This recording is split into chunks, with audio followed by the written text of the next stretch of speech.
Good morning class second. आज हम Hindi literature में लास्ट चैप्टर नंबर 17 रंग बिरंगी धरती, इसकी कुछ लास्ट एक्सरसाइजेस सॉल्व करेंगे और इसी चैप्टर को सॉल्व करने के बाद हमारा जो कोर्स है हिंदी लिटरेचर का वो कंप्लीट हो जाएगा। After that we will be solving model test papers and worksheets. ठीक है, तो चलिए शुरू करते हैं। लेकिन उससे पहले हम एक बार कविता को दोहरा लेते हैं, मतलब कि रिवाइज कर लेते हैं। तो चलिए आप लोग भी मेरे साथ साथ बोलिए। रंग बिरंगी धरती बच्चों, रंग बिरंगी धरती, देखो बच्चों इस धरती पर वृक्ष हरे लहराते, इस पर बैठे पक्षी मीठे मीठे राग सुनाते, इसके नीचे रोज सवेरे छोटी हिरनी चढ़ती। रंग बिरंगी धरती बच्चों, रंग बिरंगी धरती, ऊंचे ऊंचे पर्वत नदियां सबकी बात निराली, इसकी शान बढ़ा देती है जंगल की हरियाली, बूढ़ी नानी इस जंगल की हरदम रक्षा करती।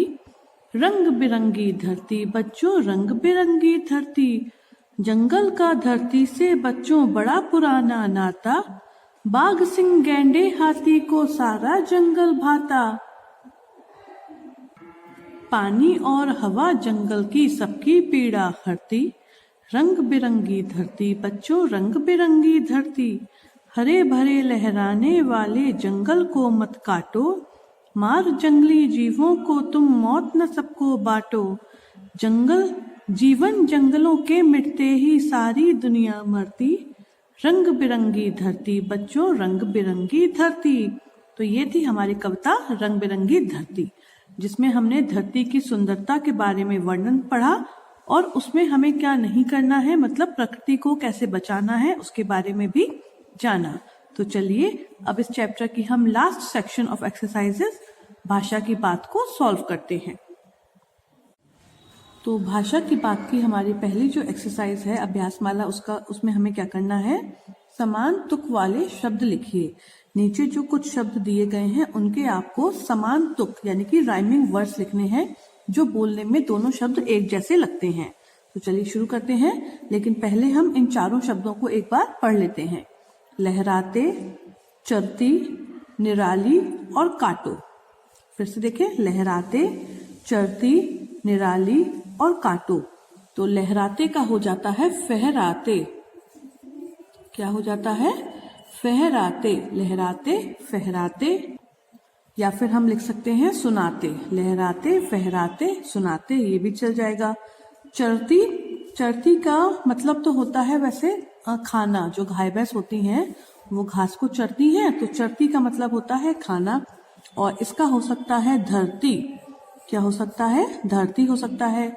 या फिर और हमें लिखना है तो मरती, मरती भी हो सकता है, करती भी हो सकता है, तो कई सारे हो सकते हैं। अगला है निराली। क्या शब्द है? निराली। निराली का होता है हरियाली। क्या हो सकता है? हरियाली। निराली, हरियाली। और आखिरी है काटो। काटो का क्या होता है? इसका हो सकता है बांटो। क्या हो सकता है?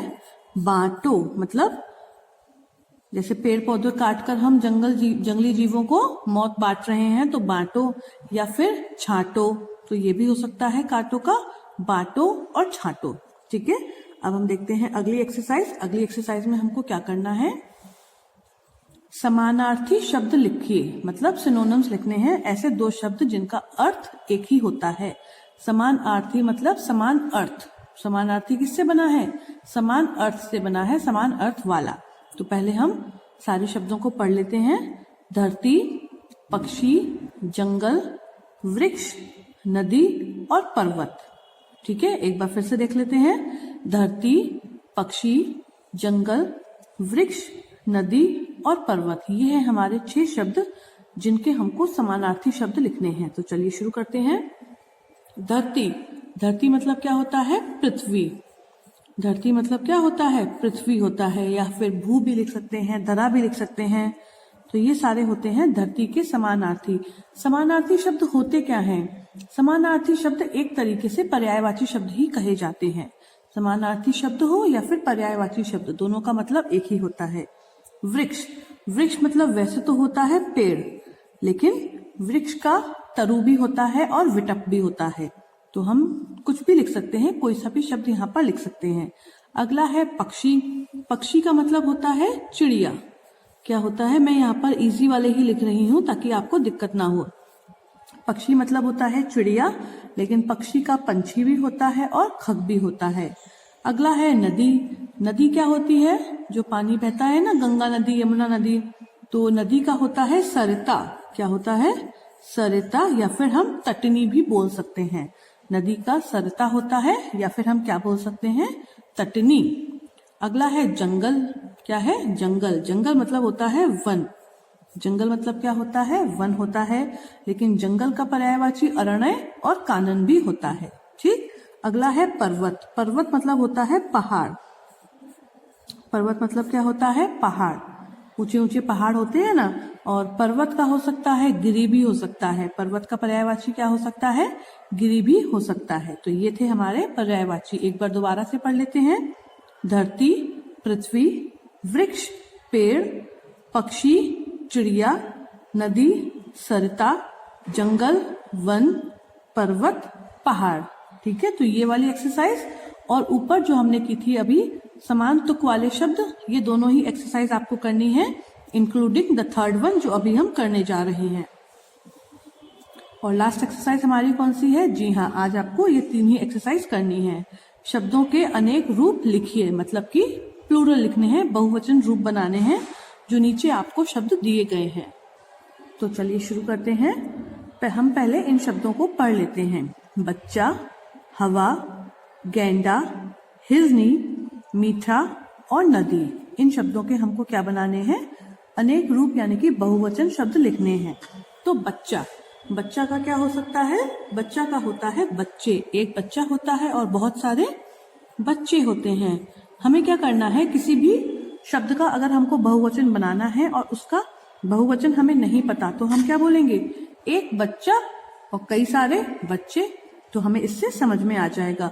हवा, हवा का बहुवचन क्या होता है, हवाएं। और आपको याद होगा, हवाएं लिखने के लिए मैंने आपको 2 तरीके बताए थे।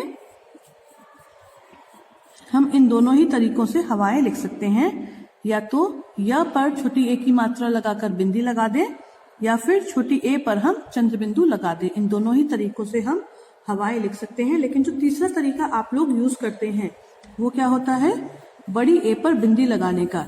ये हम अप्लाई नहीं कर सकते, ये रॉन्ग होता है। ओके। अगला है गेंडा। एक गेंडा और कई सारे गेंडे, सिंपल। तो हम यहाँ लिख देते हैं गेंडे। एक गेंडा होता है और कई सारे गेंडे होते हैं। हिरनी, हिरनी क्या होता है, हिरन का स्त्रीलिंग शब्द है हिरनी। तो हिरनी का क्या हो जाएगा, हिरनिया। क्या हो जाएगा, हिरनिया। अब मुझे ये बताइए, जो हमें न पे मात्रा लगानी है वो कौन सी लगानी है, बड़ी ई की या फिर छोटी ई की।